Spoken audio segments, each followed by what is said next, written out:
مولانا یہاں پر ایک سوال یہ ہے کہ شریعت کا کس حد تک علم ہر خاتون کو جاننا ضروری ہے؟ میں سمجھتا ہوں کہ یہ مرد اور عورت کا مسئلہ دونوں کا مساوی ہے۔ جی، ایک علم وہ ہے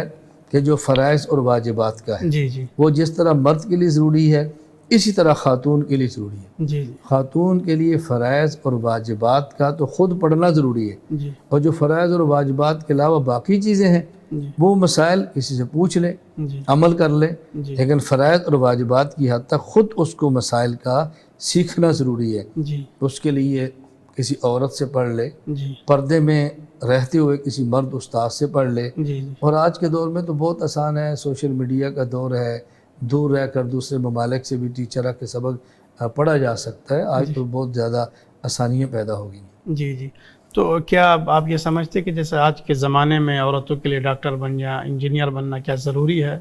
یا معاشرے کی ضرورت ہے؟ ہم تو سمجھتے ہیں کہ معاشرے کی ضرورت ہے، تبھی تو ضروری ہے۔ جی ایک خاتون ہے،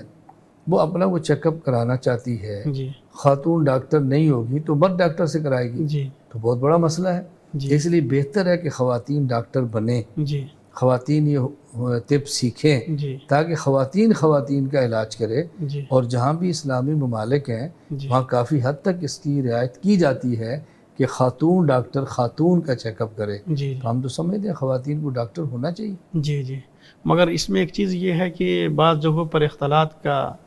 کچھ اثرات آتے ہیں، تو اس سلسلے میں میں آپ سمجھتا ہوں کہ میڈیکل کی تعلیم ایسی ہے جی کہ اس میں یعنی عورت اور مرد اکٹھے پڑھتے ہیں، جی لیکن اس میں شریعت نے حدود بتائی ہیں نا، جی بلا وجہ کسی سے بات نہ کرے، جی بلا ہنسی نہ کرے،